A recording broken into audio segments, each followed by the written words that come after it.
my name is Orinda Gray, as you know, and I'm going to be talking to you today about Ireland's social traditions. So, how many of you have ever seen a pub in America, or have been to one, for those of you who are over the age? Okay, I know there's one in Las Cruces, right across from NMSU, called Dublin's. That's a pub. But the pub generally comes from Ireland. So Ireland's social traditions are mostly socializing in pubs, drinking beer, and using beer to enhance foods that they like. Today I'll discuss the pubs, the pride in their beer, and the enjoyment of those foods.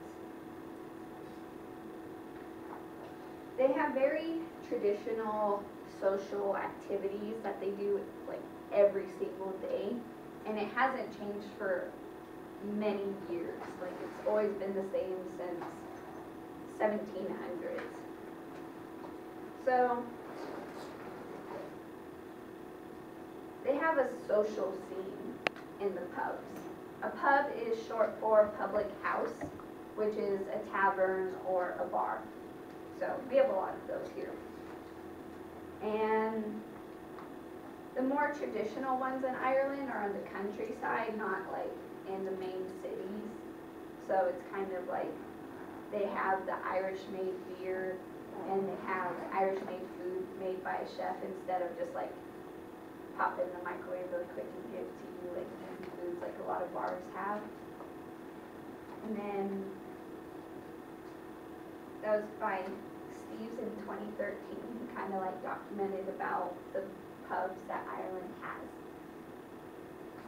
Ireland is definitely a welcoming place. Like, you can go to one of their pubs and they'll just start randomly talking to you about something. Like, they'll find something to talk to you about. They're always just friendly.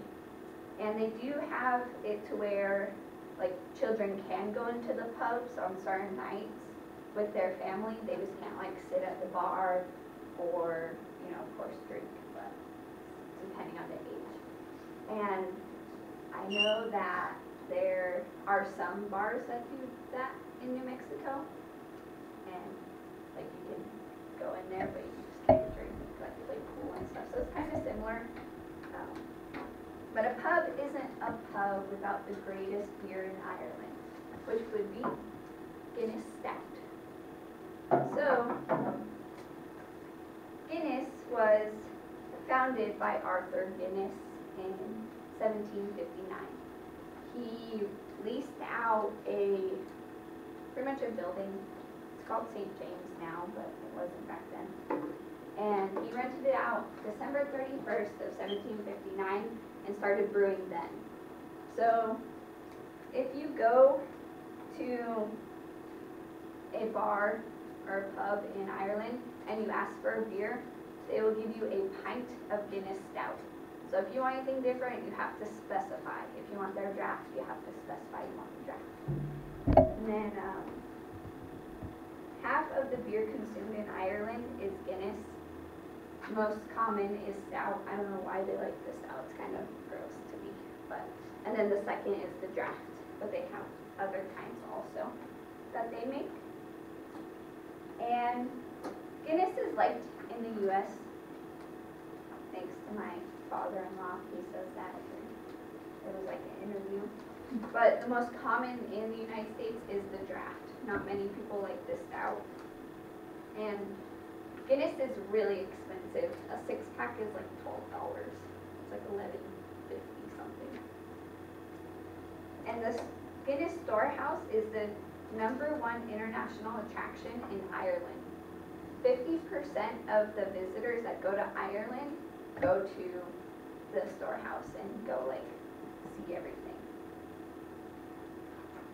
There's no age limit on the storehouse, so you can go whenever you want. There were over 1.15 million visitors in 2013. And that's by weeks. I don't know how to say his last name. But that was the record for their whole time. And 95% of those visitors were foreign. Only 5% were actually like live in Ireland. So I thought that was pretty cool that most people are from other places. So Irish tradition has enhanced the use of Guinness for things other than drinking over the years. They put it in a lot of food, more darker foods, but they do use it for desserts also and drinking, of course. So the meals with Guinness would be like shepherd's pie because it has the darker meat. Guinness corned beef and cabbage. Of course, corned beef and cabbage comes from Ireland, which some of you may not like, some of you may not. And then Irish beef stew with Guinness. So it kind of uses it as an enhancer. And then desserts with Guinness. It would be Guinness chocolate cake, which is what I've made. And then with the salted caramel glaze. And then Guinness milk chocolate ice cream. And then Guinness chocolate cheesecake. So the Irish population is very passionate with using Guinness in their food. They just really enjoy it because it's like their pride and joy of Ireland is because someone made such a great Guinness. So a lot of their traditions have lasted so long between the pubs, the Guinness, and the food enhanced with Guinness. How many of you would like to experience Ireland and their social traditions when you can? I think all of you probably drink over there. I think it'd be great. I want to go there. So everyone should go there and have their enjoyment of Ireland.